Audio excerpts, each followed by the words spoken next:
Richard Sylvester, thank you for joining me. You are an author, Confessions of a Seeker, I Hope You Die Soon, The Book of No One, amongst others. Thank you for being here. I appreciate it. Okay, Alex. Good to see you. Richard, non-duality. I have been talking to people on my own seeking journey for the last probably 6 months or so, really diving into it with a view to attaining something. And I know that that is something that cannot be done. So, Richard, what is non-duality?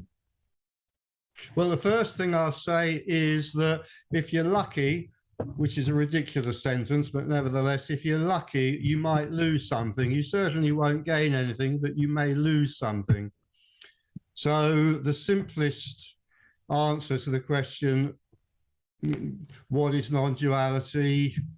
It's seeing that there is no self. Seeing non-duality is seeing that there is no self. So when I say if you're lucky, you might lose something, what you might lose is yourself, or what you might lose is your self, which in a way means not that you might lose that, but that it might be seen that your self does not exist and has never existed.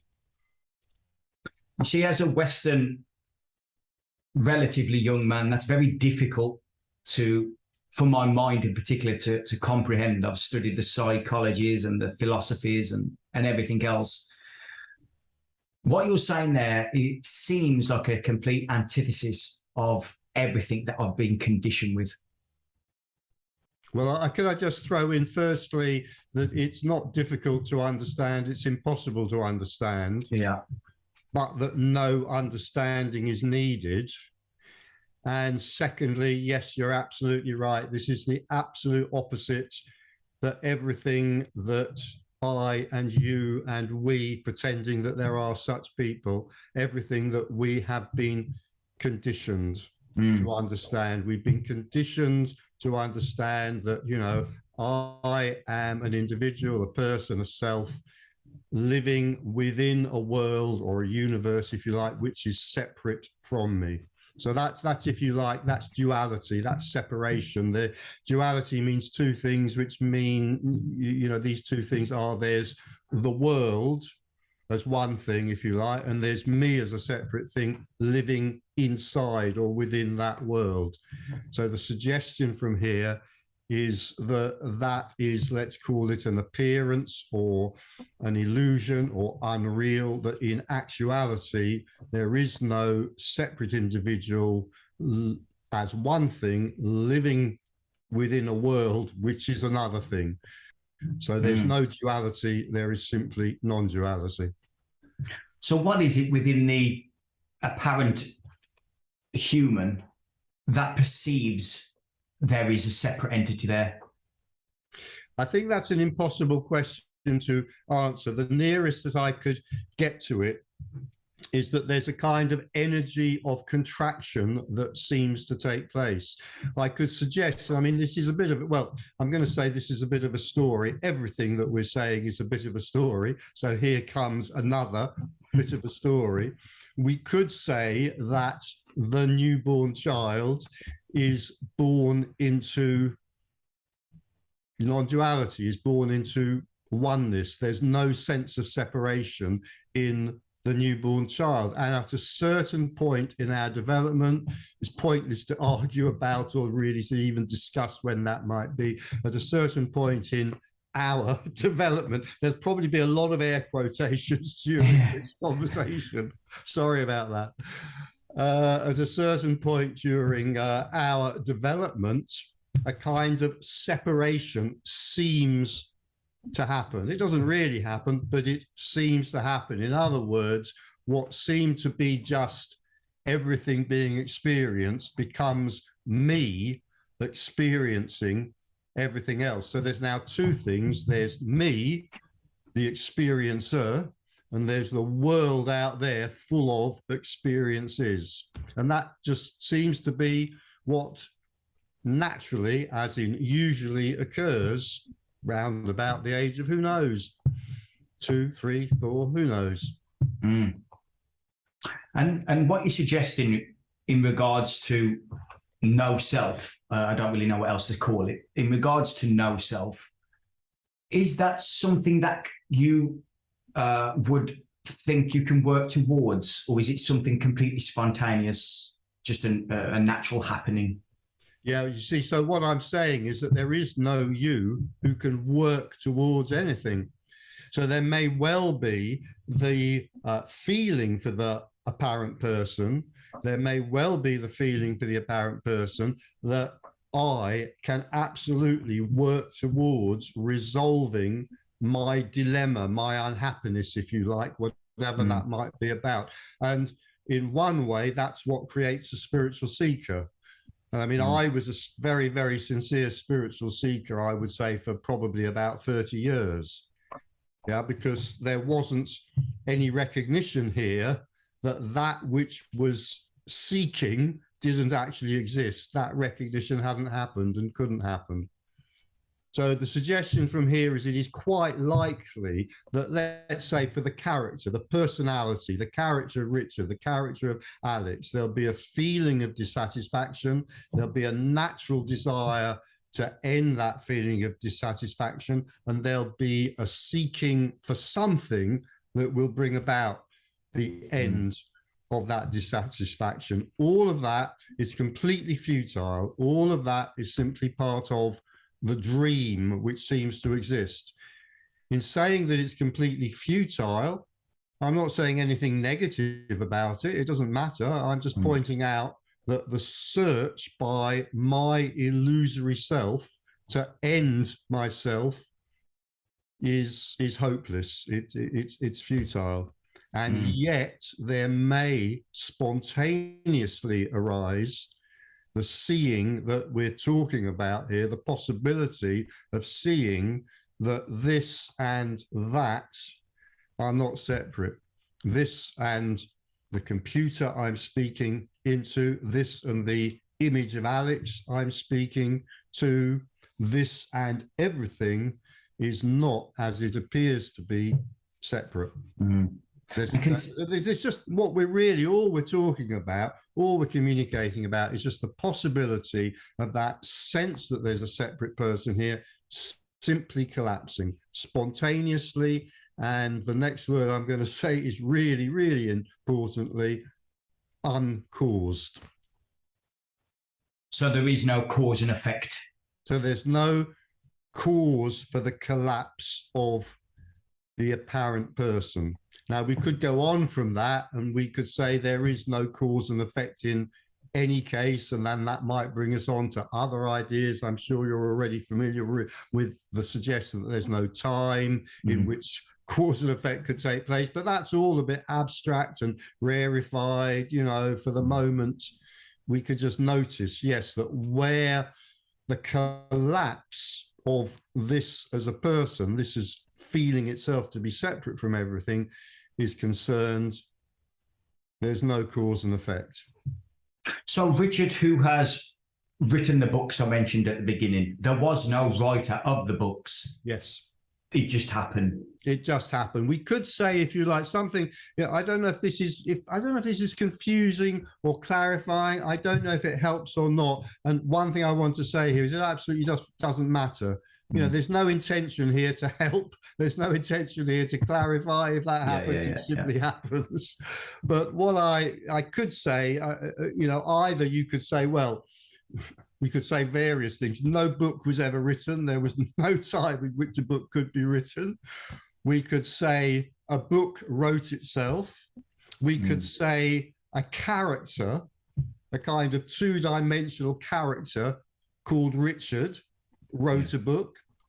A phrase I particularly like, which is not my phrase, it's somebody else's, is we could say this is a kind of divine puppet, and that, Alex, is a kind of divine puppet. And we could say a book was apparently written by a divine puppet. You could say, I'm going to say two things. You could say each and every one of those sentences is complete nonsense.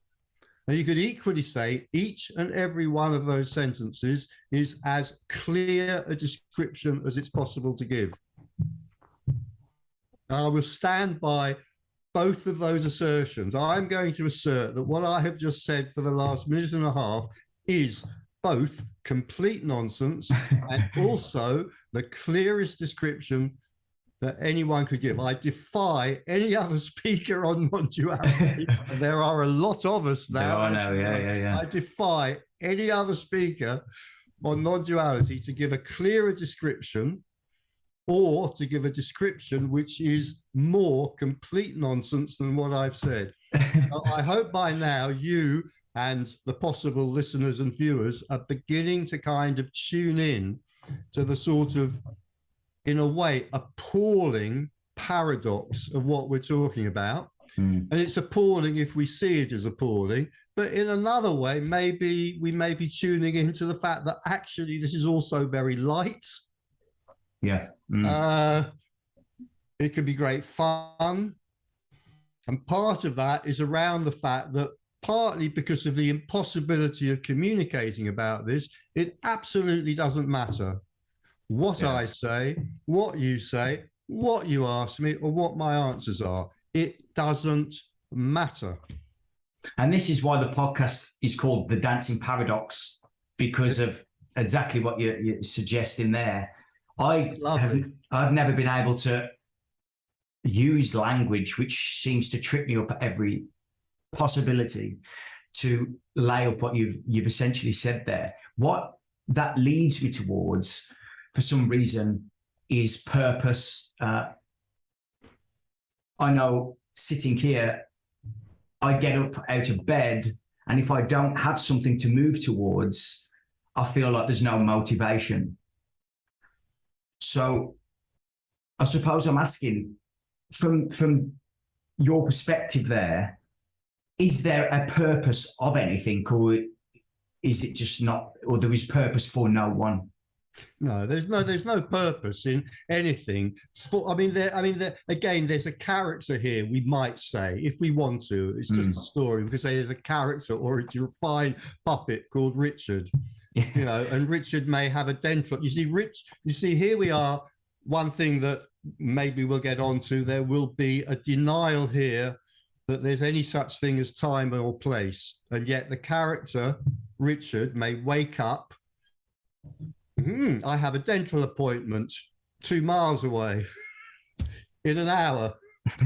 So the character gets up in time and space and moves through time and space to the dental appointment. So for the character, there may well be motivation, purpose, who knows? But in actuality, of course not.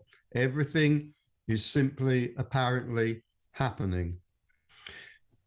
In practice, therefore, what may happen for, for the character Richard, when the character Richard thought he was a person, he probably took quite a lot more things very seriously and thought they were very important. So what may happen is that when the person collapses, and if you like, the character is seen for what it is, a lot of stuff will still go on, but it's quite likely that it won't be taken so seriously anymore. So I don't like hypotheticals. It's very difficult. But if you look around the world now, for example, the vast majority of people would say, oh, my God, the world's in an absolute mess. But when I sort of listen to people say that, I go, well, it couldn't be any other way. It's simply just an unfoldment, if you like, for the lack of a better term. I don't know how to say it. How do you suggest that the world is not wrong? Well, I just pick up that phrase you just said, and in a way that's enough. Nothing can. I'll put it slightly differently, but essentially I'm just agreeing with what you said. Nothing can possibly be other than what it is. And in a way, I think that is a deeply challenging sentence, but in another way, it's also in the realm of what I often call the bleeding obvious. Quite a lot of what is said by myself and other non-duality speakers is very much in the realm of the bleeding obvious. So when I say the world cannot be in any regard other than what it is, while some people's kind of moral sense might hate that and might react against that. In another sense, it's just absolutely obvious that that is the case. And morality, while we're on that point, would you perceive that to just be pure conditioning of culture?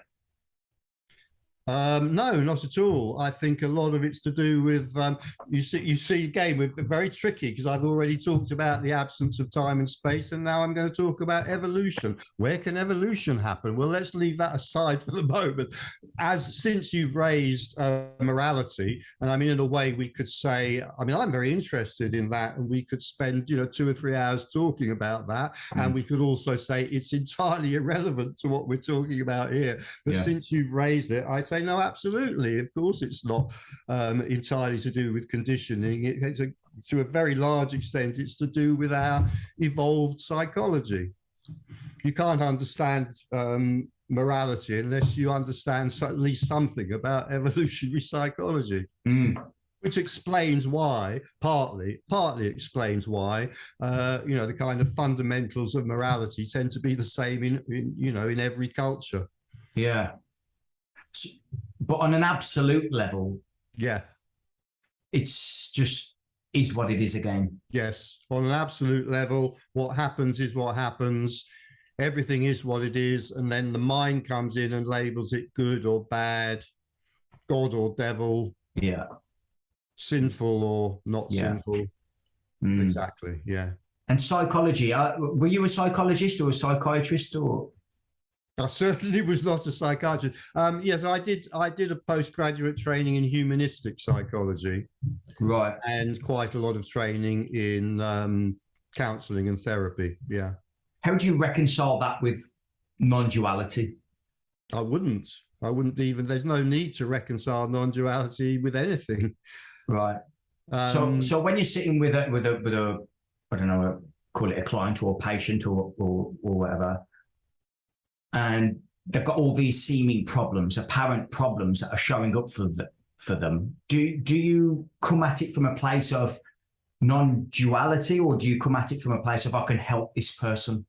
Can I change the terms of the question slightly? Sure. Because that's not what I did. I was actually a trainer, right? More than I have done some one-to-one practice, but not very much. I was mostly a trainer. Okay. But if I could turn that around, hopefully it's the sort of same question from a different perspective. If somebody was talking to me about, that they were thinking of going to get some psychotherapeutic help of any kind, and if they had a feeling for non-duality, if that was important to them, or even more so if there was actually a kind of, if there had been a realization or a seeing here, the one piece of advice, I've been professionally trained not to give advice, but the one piece of advice I would give is it's probably best if you go to see a therapist who also has a feel for non-duality, preferably a therapist who's awake. But if they're not awake,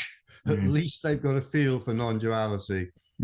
Because otherwise, what tends to happen, if somebody who's had a non-dual awakening or is even an interest in this, if they share what's going on for them with a therapist who doesn't have a feel for that, the therapist is quite likely to pathologize them unnecessarily. So that could look they'll see pathology where what's actually being described is simply how the world tends to be experienced if this shift has occurred. So they might be diagnosed with schizophrenia or something along those lines. It's possible. More likely something like disassociation. Yeah. I mean, for the same reasons. I mean, again, I don't give advice, but pretending I do, if there's been an awakening to this, it's probably quite a good idea to be careful who you talk about it to in your own family and within your own friendship group. And particularly if you're involved with a religious group, to anybody in that, because again, there might be a tendency amongst people who have no feel for this whatsoever to unnecessarily pathologize what's happened and to become very concerned about you, and perhaps from, you know, very well-meaning motives, you know, try to call in help or something like that, all of which is, you know, at the very least, extremely tiresome. It's best avoided. In a way, the best thing to do with this, if you know, unless you really know the other person has a feel for it, the best thing to do with is probably just keep quiet. People talk to me. People ask me. People talk to me about how they can talk to other people about this. And I think, well, why would you want to talk to other people about this? I don't mean what, you know, talking, this sort of thing. We know we're interested. Hopefully people who watch this on YouTube will be interested. But why would you want to talk about your Uncle Harry? Why would you want to talk to your Uncle Harry about this unless Uncle Harry has shown that he's interested? It would be kind of mad to go up to Uncle Harry and start talking. Hey, Uncle Harry, did you know there's no such thing as a person and you don't exist? I mean, if you start doing that, then you can't really be surprised if Uncle Harry calls a psychiatrist. Yeah, that's a very fair point. It does seem that the average person loves to share what they're picking up, though, right? And get it out of themselves into the world. So maybe it's just a natural thing that's taking place. So I've seen many people get hurt like that. I know, I agree. It's absolutely natural. And I've seen many people get hurt by that. I don't mean seriously hurt, but just bruised. But I mean, it's nothing that doesn't matter either. You know, who cares? But if you want to avoid the bruising, sure. Don't go up to a bunch of strangers in the pub and say, "There's no self, you don't exist. There's no you." I mean, do that if you want to fight, but not otherwise. And you know, like every a person's working life, maybe you could share your background in this sense. Does your working life evolve and adapt based on this experience or non-experience, as it were? Or is it easier? Is it more difficult? I don't think there's any, there's no rules about this. All I would say in general is that there can be a stunning and staggering, or in other cases, just a slight loss of motivation when this is seen. So it can be a problem in that sense. You know, whatever it is that we've been motivated to do, I mean, it could be our work. It could be, you know, that we've been devoted to our guru and we've been running a little ashram with meditation meetings in our house. Doesn't really matter. There's likely to be a big shift in motivation with this. However, I remember, really remember, I was going to say one of the earliest talks ever. This is actually the first talk I ever gave about non-duality. And somebody in the audience said, "Well, this sounds terrible." He said, "Because, you know, if this happened to me, then I wouldn't want to get up and go to work in the morning." So I looked at him and I said, "Look, do you live in a house?" He said, "Yes." "Do you have a mortgage?" He said, "Yeah." I said, "Do you like living in a house, or would you prefer to live in a ditch?" And he said, "No, I like living in a house." I said, "Well, in that case, if this happens, that character will probably still get up in the morning and go to work to pay the mortgage, to go on living in the house. It doesn't necessarily make any difference." And also, you see, we have no idea. I want to use a really mischievous phrase here. This is totally mischievous. I mean, there are no awakened ones, but I want to use the phrase, you know, we have no idea who the awakened ones are. You see, so the next time you call an Uber, your Uber driver may not be there. And I don't mean that your Uber taxi hasn't turned up. I mean, you might be being driven around Wolverhampton, or in my case, London, by an Uber driver who isn't there in the sense that we're talking about. Yeah, I mean, conceptually, I'd always had this idea that people who had experienced something like this, or not experienced it, as it were, would be some, like, you know, just sitting on a pillow in the house, meditating all day. Well, what I do, sorry to interrupt you, I usually hover 3 or 4 inches above the floor most of the day as I meditate. Levitating, Anyway, yes. on, yeah. And obviously when I started listening to people like yourself, Tony Parsons and Jim Newman, it was just like, oh, these are just normal guys who are saying things that make complete sense or no sense to me, but there's such a strong resonance there that I can't put it down. And it seems to me, again, this is just the mind speaking here, that it's sort of the end of the seekingness. I've done it with work and business. I've tried to make loads of money. That was one way of doing it. And then I went into spirituality quite in depth. That's another way of doing it, just of a different type. And this just seems to just wipe all that away. But I don't want that to be a concept in my own mind, which paradoxically to me creates the concept in of itself. So I get stuck in, I want the end of seeking, but I don't want that to be a concept in of itself. Does that make sense? It makes sense. And what happens is what happens. So if that wanting comes up, it comes up. It's perfectly understandable. And I think what you're describing is very common. And for the seeker can't help seeking for whatever it might be, power, money, sex, who knows, who cares, religious truth, God.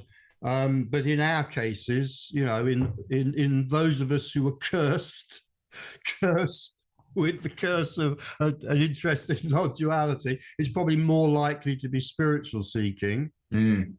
And there may be, you know, this wonder. I mean, for me, it was a wonderful spiritual fairground, the spiritual seeking. People by these wonderful magical figures, you know, gurus with huge guru hats and huge great long guru beards and garlands of flowers and, you know, very attractive devotees, many, you know, some of whom the gurus were doing very naughty things with when the disciples weren't looking, etc. It's the collapse of all of that. I mean, that was great fun.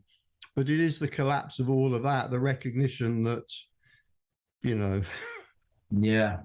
So you could say, if you like, the recognition that, you know, everyone and everything is equally ordinary, or everyone and everything is equally special. Doesn't matter which way round you put it. Yeah.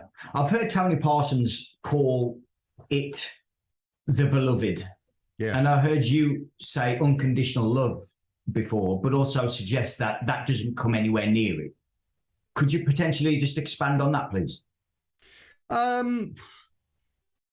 We have to use words, and the phrase unconditional love just seems to be, to me, the best phrase to describe what's seen. You see, I talk about very often, I mean, this is very much a time-bound story, and I'm sure that, you know, when this goes up on YouTube, we'll get comments from the Advaita police that I'm stepping way out of line by saying this, but, you know, I really don't give a fuck. You know, I'm old enough not to care. Yeah. Now I've lost my thread. What was I going to say? Yeah, that sometimes, often, experience, this isn't an experience, but experientially, there can be two seeings, and I and others sometimes talk about this as the seeing of emptiness and the seeing of fullness. And you could say that the seeker is not dead. You know, seeking is not complete in the sense that it has completely collapsed until the seeing of fullness has been seen. So the seeing of emptiness is the seeing that there's no one here. After that, it's seen, if you like, that seeking is hopeless, and yet there is still a kind of seeking energy, so there may be despair. What ends the seeking energy finally, and what ends despair finally, is the seeing that although this, and by this I mean this and that, not that they're different, because they're not, but this and that are not just empty, they're also full. So as soon as I've said that, as soon as anyone said that, the listener is entitled to say, well, what are they full of? Are they full of porridge? Are they full of white paint? No, they're full of unconditional love. And the only reason to use the phrase unconditional love is it seems here the best phrase to use. And if anybody else has got a better phrase, great, use it. So that would be what I want to add to that. This is a kind of important point that's sometimes it's missed. Sometimes people ask a question to it. That the important word in that phrase is not the word love, it's the word unconditional. And it's the difficult word, because the suggestion from here is that almost everyone, I guess everyone apart from the, the actual, the people with psychopathic personality disorder, everyone else in some way or other has some kind of handle on what love is in some way or other. The difficult word there is unconditional, because the mind, or if we like, the apparent mind of an apparent person, always lives in conditionality. Yeah. So, well, to put it at its simplest, if love is unconditional, it includes everything. If it includes everything, it includes that which Richard, the character, most hates. Well, Richard's mind, which is irrelevant here, so it doesn't matter, but nevertheless, Richard's mind cannot get round that, through it, underneath it, or over the top of it. Richard's mind cannot get that what Richard most hates is also included in unconditional love. But that doesn't matter, because Richard's mind has got nothing to do with this seeing. So even though Richard's mind can never get that, nevertheless, it can be seen. That unconditional love is simply the case. At all times, regardless of self or no self. There is no time. So not at all times. No, just this. There's just this. Yeah. And it may be seen that this is an outpouring of unconditional love. Right now, if you can well imagine, you could say this, there are a vast number of apparent people out there that you could say this to, who will become immediately outraged by this and will say, how can you say that, Richard? Have you seen what's going on in the world? And then we can have a bit of a fight. And usually, we set a stopwatch and see how long it is before somebody mentions Hitler. Yeah, generally. I'm sorry, it was all I could say is I'm sorry. As a kind of individual, as a character, I feel like, on behalf of oneness, on behalf of non-duality, I want to apologize for how appalling this is. That unconditional love is never, in spite of Hitler, unconditional love is nevertheless the case. And if anybody out there really wants to have a go at me or at any other non-duality speaker who might say this, all I can say is, and what's more, you're the one that's doing it. You're doing it. You see, my mind goes to, when you said it's like an outpouring of unconditional love, my mind went to by who or by what. Yeah. It needs a linear process to go from A to B to C. So it's naturally gone, okay, so what is doing that? Which inevitably in my mind goes God, or something similar to that. I don't know where the question is in this, but could you sort of expand on that? Would you like this to be an outpouring of unconditional love from God? Would you like that? I don't really care if it is or it isn't, really. I don't know. Well, if you don't care, I don't care. So if you don't care and I don't care, let's forget about God. But if there's anyone out there listening to this who wants it to be an outpouring, from God, have it. It doesn't matter. It doesn't make any difference. Yeah. I suppose I'm just trying to get to truth, whatever that is. Well, truth is an idea. Truth is just an idea. Forget about truth.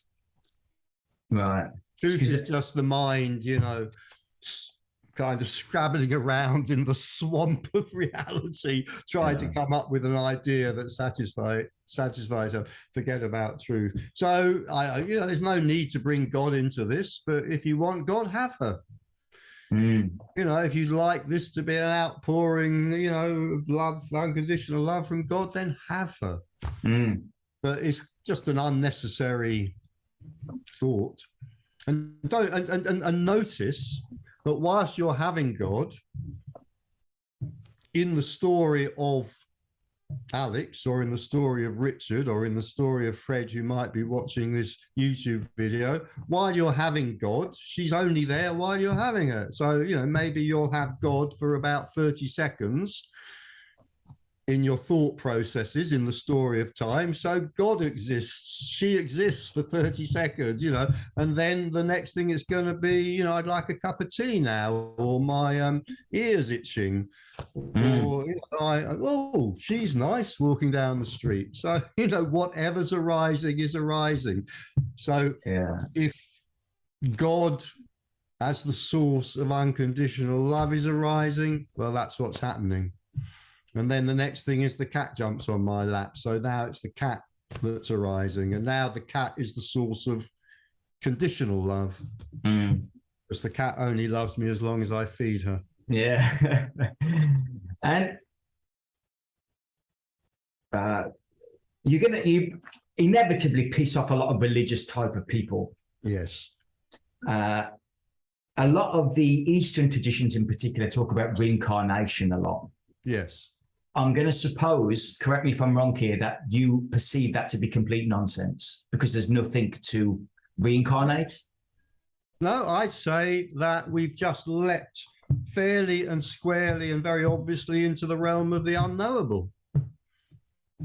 That's what I'd say. Right. I mean, there are people that would say what you've just suggested. I've got no quarrel with that. That's fine. But when it comes to anything like that, I'd say it's unknown. I mean, this used to be an obsession of mine when I was still a seeker, but I got involved with non-duality. And one of my tricks with speakers that I would go to is, you know, I would try to create the most precise question about death and what happens after death, in inverted commas. Notice the inverted commas, you know, to not to trick the speaker, but to try to draw out of them something I could understand. Sure. And I remember one afternoon before a talk, I met a philosopher friend of mine in the pub, and we constructed the most divinely perfect question about death and what happens for the speaker. And this is the one that's going to nail it down. Of course, it didn't get anywhere. No questions about death ever do. So if anybody who's giving talks on non-duality wants to sort of just, you know, dismiss them and just say what you just said, fine, I've no quarrel with that. But all I'll say is it's unknowable. And once it's seen that it's what tends to, I would say, you see, that what tends to happen in the seeing of this is that death ceases to be the kind of issue that it may have been before, not because there's any knowledge about death that appears, but because it is now recognized that it's unknowable. So who cares? What's the point? So it can be dropped. It may not be dropped. Maybe the mind might still enjoy kind of cogitating about it, but it's likely to be seen that that's completely pointless. So I know, you know, I know there's plenty of non-duality speakers. You know, any questions about, say, you know, karma, you know, the standard answer is, you know, it's a story. It's just a story. So again, the Advaita police might be on my case for this.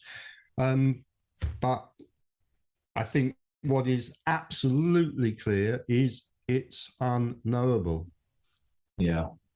So no past life regressions for you. So forget it. I used to do lots of, now watch the air quotations again. Many years ago, I got involved in past life regression. I have had many past life experiences, air quotations. Some of those were induced by processes in therapy, and some of them I've just spontaneously.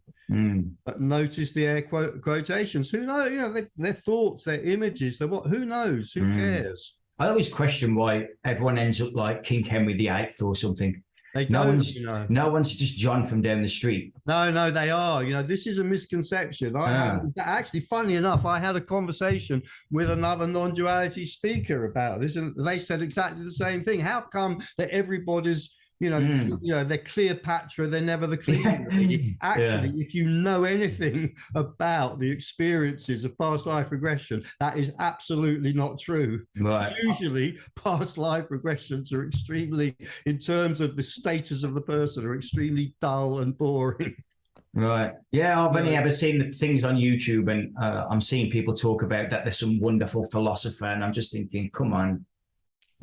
Well, maybe that's unusual. Believe me, I've been involved in the world of past life regression. I was, not now, but many years ago, I was very involved with it for quite a long time. Right. And that is that's not the usual case. Right.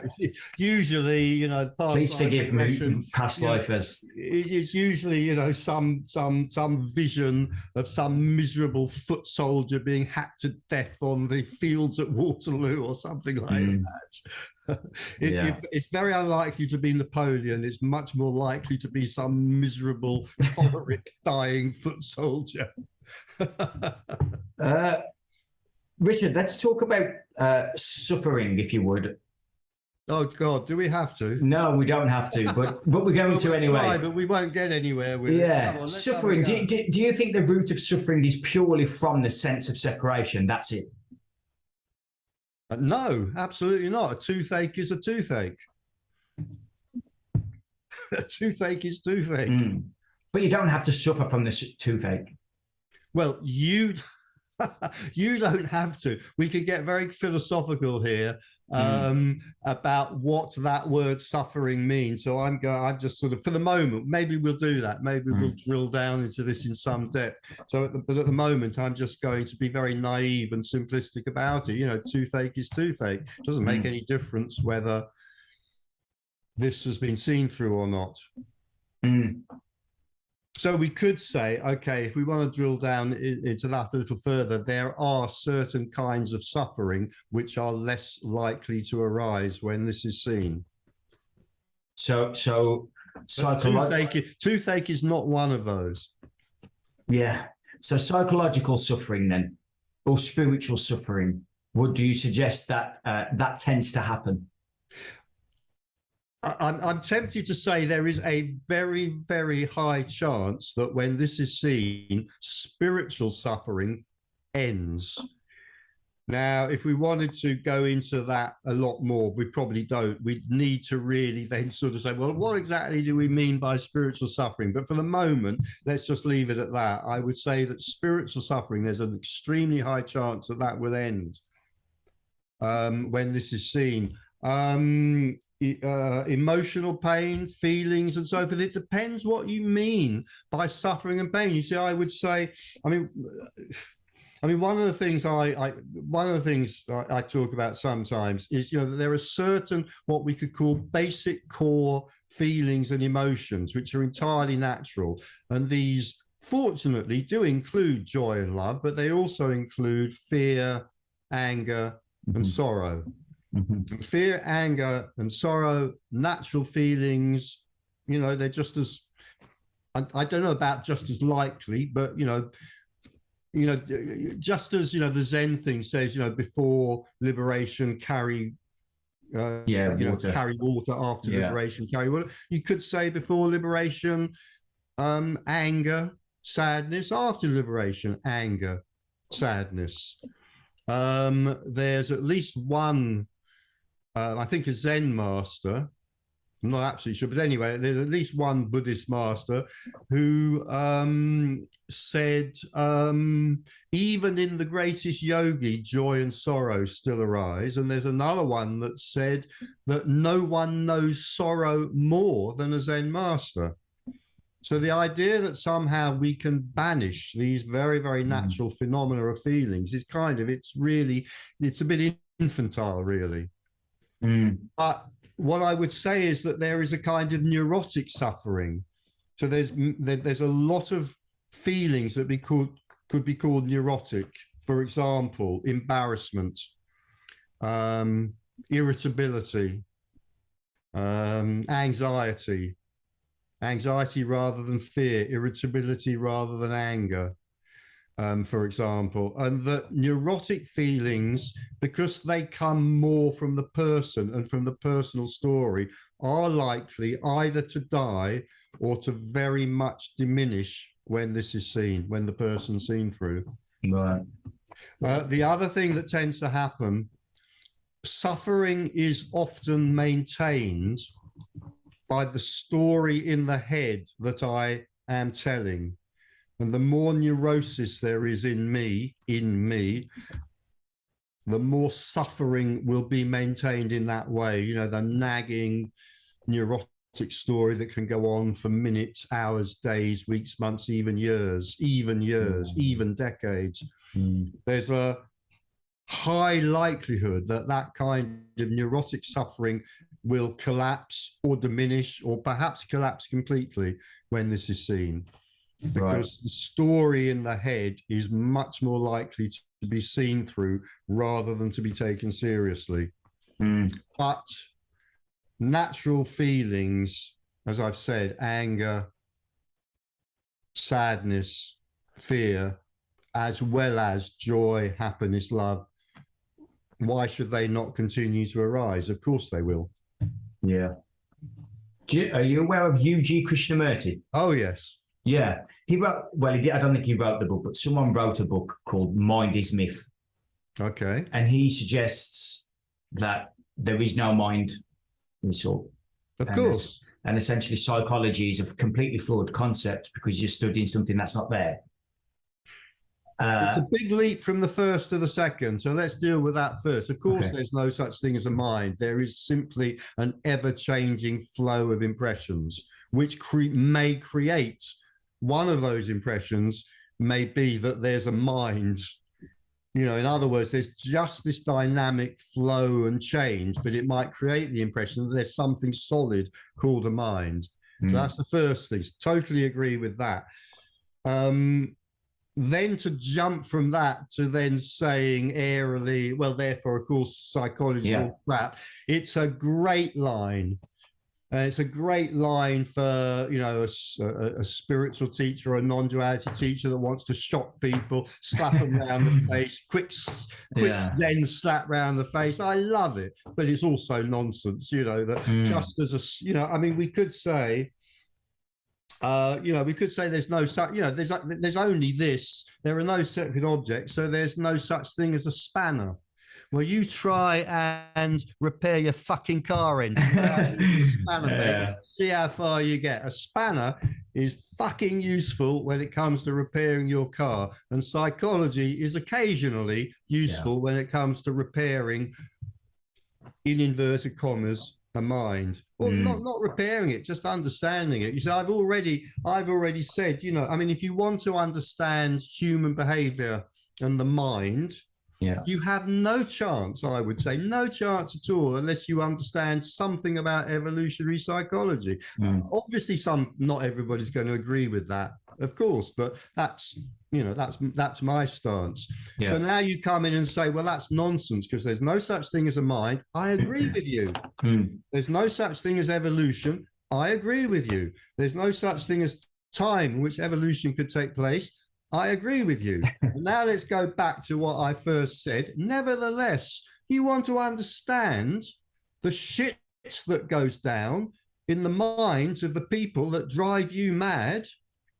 Your best bet is to get a little bit of understanding of evolutionary psychology, because you're going to be lost without it. So again, it's the same thing. I totally agree there's no such thing as a spanner, but you're not going to repair your car without one. Yeah, this is all paradox, isn't it? Yes, there it is again. And a big thing at the moment, you've probably seen it, Richard, all over the internet, is something called sense making. You haven't heard that? Okay. Oh God, I thought I was sort of up with the modern. Oh, okay. What's this? Tell me. Gosh, evolutionary psychology. You know about that? Do you know Ken Wilber? Ken Wilber. You aware of him? Well, yes. I'm afraid I know rather more about Ken Wilber than I want. I even wrote a bit about him in one of my books. Oh, I do know about Ken Wilber. I have done for a long time. Okay, we don't need to go down that route. But No, let's not. okay. I mean, if you want a story maker, there's Ken Wilber. Yeah. Okay, spiral dynamics. Do you know about that?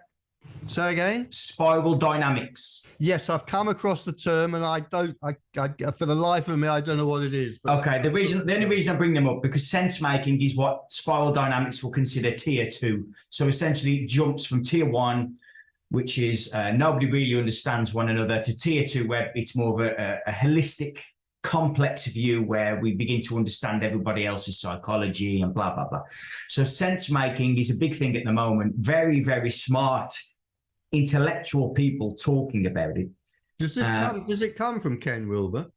No, it doesn't. Right. Integral theory is a big part of it. I know about integral theory. Yeah. I'll tell you what, actually, I think it's best we don't talk about Ken Wilber and integral theory, because I know from my own YouTube channel that YouTube has criteria for offensive language and so forth. So if you get me talking about Ken Wilber, this YouTube video might get banned. Go ahead. We'll end the recording, Richard. We'll end the recording later, and I'll ask you a question about Ken Wilber. But anyway, so sense making. I mean, I'd like to say that Ken Wilber probably thinks as little, thinks as little of my writings as I do of his, but actually, of course, not, because Ken Wilber won't have heard of me. Okay. Yeah. Okay. In terms of where, I can't even remember why I brought that up now, to be honest. But it was to do with making sense of reality and giving meaning to things. Yeah. How we give meaning to the world, which is how we make sense of it.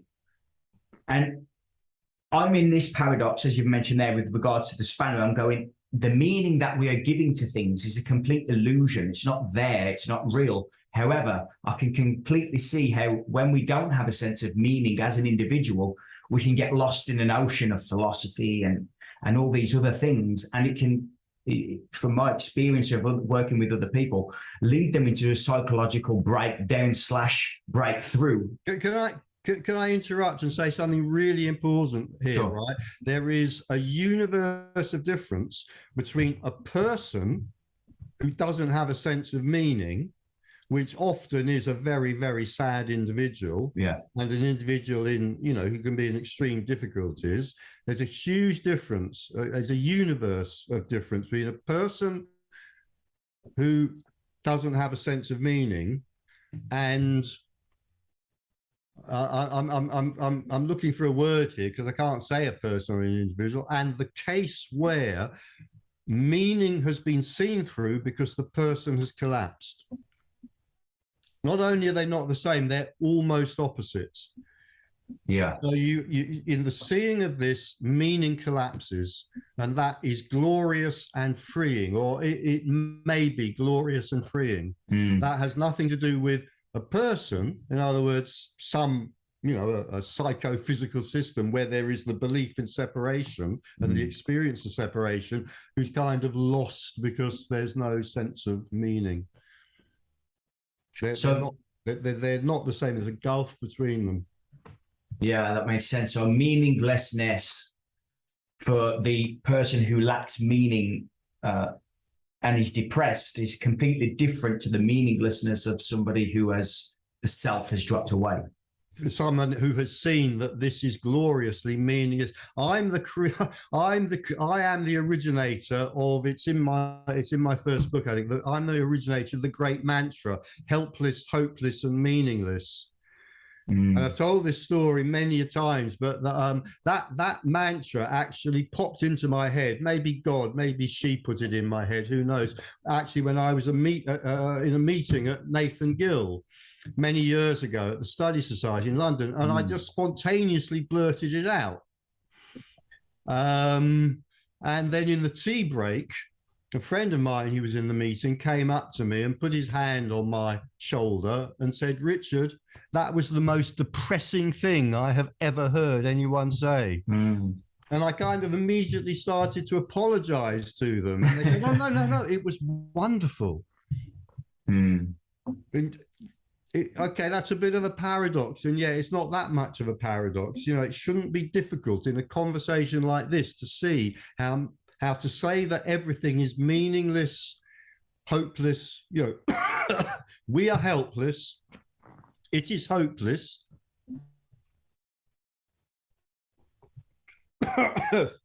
excuse me, everything is meaningless.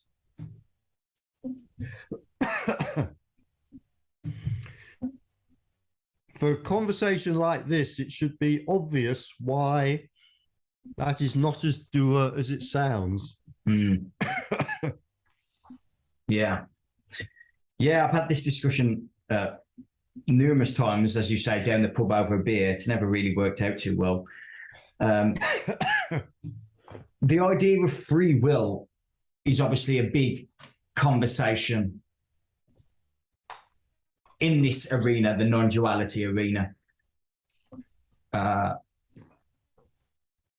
Do you I don't know how to phrase the question, but do you subscribe to the idea of no free will? I'm going to say something terribly shocking here, maybe, again, for the advice of police, but then I'll follow it up. No, I absolutely do not subscribe to the idea of no free will. What I subscribe to, and it's not an idea, it's the actuality that there is no one who can operate free will. That's much more primary. So free will collapses when it's seen that there's no one who can possess free will. So, now, actually, I'm being a little mischievous here, because if we ignore non-duality and just look at this philosophically, yeah, I would say, yes, actually, I do agree there is no possibility of free will. I don't think there's the possibility of free will on any level. And I've, written a chapter in one of my books about it, and I've made YouTube videos about it. But what I'm really saying, when I'm saying no to that, is that there is something more primary than no free will. No individual or person who can exercise free will. And that's the difference between what somebody like me is saying and then the usual kind of arguments that you get about why free will cannot exist, which are often expressed very well and very clearly by other people. Yeah, yeah. But it's like there's something more fundamental than there is no free will. Much more fundamental is there is no one who could own free will. So to use your example earlier, you brought up Adolf Hitler. So I'm going to use him, and everybody does it. The guy did what he did. There was nobody there doing that. It's just an unfoldment. It's just life happening, apparently. Yes. Isn't that shocking? Maybe. It's incredibly freeing, I think. Yes. If you see, if we wanted to make a different kind of video here and have a discussion about moral philosophy, then we could do it. But it's not what we're doing. So let's stick with what you're saying. And maybe you can expand on what you just said there, that it's incredibly freeing, because I agree with you. It absolutely is. It seems to me, you mentioned unconditionality. That to me is the unconditional freedom. Yeah. And it's desperately easy to misunderstand. And another incident that happened to me when I was giving a talk, which I've also written about, is I had somebody, I was talking about, this lack of no free will, no person to operate free will, therefore no free will. And she said, and she was actually a friend of mine in this talk, and she, very nice, well-meaning person. And she looked at me and said, well, if what you're saying is right, then I can go out and murder people on the street. And this is what it gets turned into. I'm saying there's no one there. And so what she's hearing is me saying there's someone there who can go and murder people on the streets, and that's okay because there's no free will. That's the level of difficulty in understanding what's being said when anyone says the person doesn't exist. Not free will doesn't exist, but the person doesn't exist. It's so much deeper than that. Yeah. Jim Newman said to me, this one stuck with me. He said, oh, no, there is definitely choice, just choice for no one. Yeah, you see, it's a question of words. I'm going to say I'd argue with Jim about that, but we're probably arguing about the use of words rather than anything else. Sure. You see, what I would prefer to say is a decision appears and a decision is made by no one. For me, I mean, okay, yeah, it's not an argument with Jim. It's just how I use language and how he uses language. For me, the word choice doesn't make any sense without a chooser. And there is no chooser, so there's no choice. Nevertheless, decisions are made. Now, somebody might say, well, a decision doesn't make sense without a decider, to which I'd say, well, I'm sorry, we've reached the limits of language. So that would be my choice of words. So a decision is made, but no one decides. I'm sitting in a restaurant. I'm looking at a menu. I'm looking at a menu. Will it be the fish or the meat? Fish, meat, fish, meat, fish, meat. I'll have the meat, please. So a decision's been made, but no one's made it. I would not call that a choice, because I mean, partly because I think, philosophically, if you're going to have a philosophical discussion about choice, and I'm interested in that, I think it's a fun way to pass an afternoon. Then I think for me, I would use a different kind of language. So I'd say there's no choice, there's no chooser, there's no choice, and yet decisions are apparently made. So in your 30 years, as you put it earlier, of this seeking, was it a very ordinary seeking journey without going too much into depth of the story? No. Was it just ordinary? Very ordinary? No, not ordinary. No, okay. It was incredibly exciting. It was wonderful. It was lovely. It had gurus and meditation and groups and, these kind of, est and things like that, these kind of wonderful new agey psychotherapeutic torture groups, where you were locked in a room with 200 other people and not allowed to go out and pee, while somebody on stage harangued you and sort of tore your personality to shreds. It was great. All that Esalen, that stuff that that came over from Esalen, this really kind of punch you in the face kind of confrontation. That punch you in the face is metaphorical, not literal. So exciting. Plus all the lovely spiritual stuff, the meditations to Tibetan gongs and gurus in robes and monks and lamas and it sounds great. Such a fairground. And the sense, by the way, also I have to say, the wonderful sense that somehow I was getting somewhere. Richard's little devotee feet were very slowly getting higher up the mountain of enlightenment. That's a wonderful feeling until it collapses. So the question always comes up in my mind, and it's come up with a few people I've spoken to. Would the cloak have fallen off if you hadn't have gone through that work? There's two answers to that for me, and they lead to the same place. One is I'm simply going to say there's no cause and effect. Yeah. Make of that what you like. And the other answer, if you don't like the first one, is it's unknowable. So who cares? You see, what happens, what happens. Here, pretending there was a past, here what happened was 30 years of spiritual seeking. That's what happened. For another divine puppet or individual, what happens is not 30 years of spiritual seeking. What happens is 30 years of darts playing in the pub. In either case, awakening may or may not occur, apparently. Apparent awakening may or may not occur in either case. It's really frustrating. Yeah. No wonder people get angry about this. People